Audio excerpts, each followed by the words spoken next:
ಬೆಂಗಳೂರು ತಂತ್ರಜ್ಞಾನ ನಗರ. ಟ್ರಾಫಿಕ್ನಿಂದ ತುಂಬಿರುವ ರಸ್ತೆಗಳು ಮತ್ತು ಎಲ್ಲಿ ನೋಡಿದರೂ ಬೃಹತ್ ಕಟ್ಟಡಗಳು. ಆದರೆ ಇವೆಲ್ಲರ ಮಧ್ಯ ಒಂದು ಶಾಂತಿವಾದ ಹಸಿರಿನಿಂದ ತುಂಬಿದ ಸ್ಥಳವಿದೆ. ಅದೇ ನಮ್ಮ ಕಬ್ಬನ್ ಪಾರ್ಕ್. ಇದನ್ನು 1870ರಲ್ಲಿ ಬ್ರಿಟಿಷ್ ಅಧಿಕಾರಿಗಳ ಕಾಲದಲ್ಲಿ ನಿರ್ಮಿಸಲಾಗಿತ್ತು. ಆ ಕಾಲದಲ್ಲಿ ಬೆಂಗಳೂರು ಒಂದು ಸಣ್ಣ ನಗರವಾಗಿತ್ತು. ಅದನ್ನು ಅಭಿವೃದ್ಧಿಪಡಿಸಲು ಹಲವಾರು ಯೋಜನೆಗಳನ್ನು ರೂಪಿಸಲಾಯಿತು.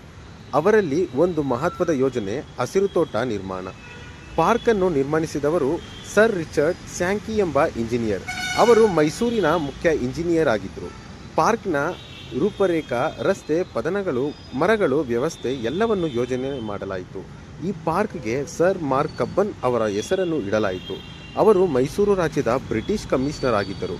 ಜನಪ್ರಿಯ ಆಡಳಿತಗಾರರಾಗಿದ್ದರು.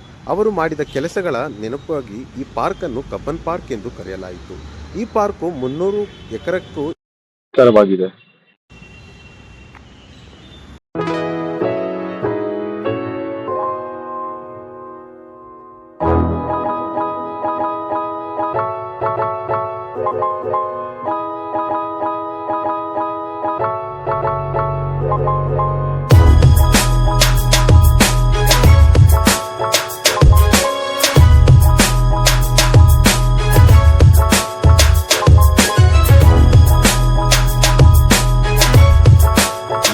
ಎಕರೆಗಳಿಗೂ ಹೆಚ್ಚು ವಿಸ್ತಾರವಿದ್ದು, ಇಲ್ಲಿ 6,000ಕ್ಕಿಂತ ಹೆಚ್ಚು ಹಳೆಯ ಮರಗಳಿವೆ.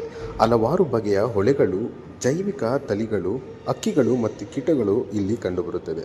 ಇದು ನೈಸರ್ಗಿಕ ವನ್ಯಜೀವಿ ಶ್ರೇಣಿಯ ಕೂಡ. ಪಾರ್ಕ್ ಸುತ್ತಲೂ ಹಲವಾರು ಐತಿಹಾಸಿಕ ಕಟ್ಟಡಗಳಿವೆ. ವಿಧಾನಸೌಧ ಕರ್ನಾಟಕದ ಆಡಳಿತದ ಕೇಂದ್ರ. 16 ಕಚೇರಿಗಳಿವೆ. ಹೈಕೋರ್ಟು ಕಟ್ಟಡ, ರಾಜ್ಯ ಲೈಬ್ರರಿ ಶತಮಾನದಷ್ಟು ಹಳೆಯದು. ಪಕ್ಕದಲ್ಲಿಯೇ ಸರ್ಕಾರಿ ಮ್ಯೂಸಿಯಂ ಕೂಡ ಇದೆ.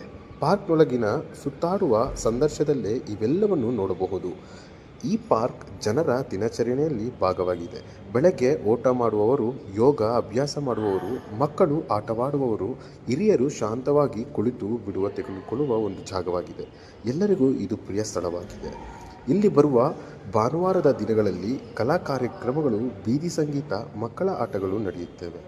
ಕೇವಲ ದಿನಗಳಲ್ಲಿ ಪಬ್ಲಿಕ್ ಇವೆಂಟ್ಸ್, ಪರಿಸರ ಸಂರಕ್ಷಣೆಯ ಜಾಗೃತಿ ಕಾರ್ಯಕ್ರಮಗಳನ್ನು ಕೂಡ ಇಲ್ಲಿ ನಡೆಸುತ್ತಾರೆ. ನಗರ ಬೆಳೆಯುತ್ತಿದೆ, ಕಟ್ಟಡಗಳು ಹೆಚ್ಚಾಗುತ್ತಿದೆ, ಜನಸಂಖ್ಯೆ ಹೆಚ್ಚುತ್ತಿದೆ. ಆದರೆ ಕಬ್ಬನ್ ಪಾರ್ಕ್ ಮಾತ್ರ ಇನ್ನೂ ಹಸಿರಾಗಿಯೇ ಉಳಿದಿದೆ.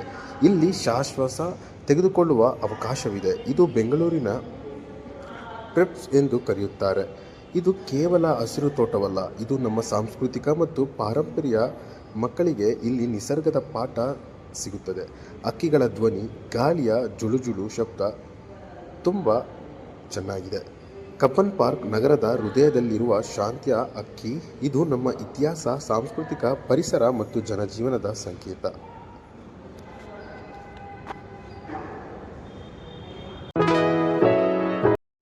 ಬೆಂಗಳೂರಿನಲ್ಲಿ ಇವತ್ತಿಗೂ ಕೂಡ ಕಬ್ಬನ್ ಪಾರ್ಕ್ ಒಂದು ರೆಸ್ಟ್ ಮಾಡುವ ಸ್ಥಳವಾಗಿದೆ.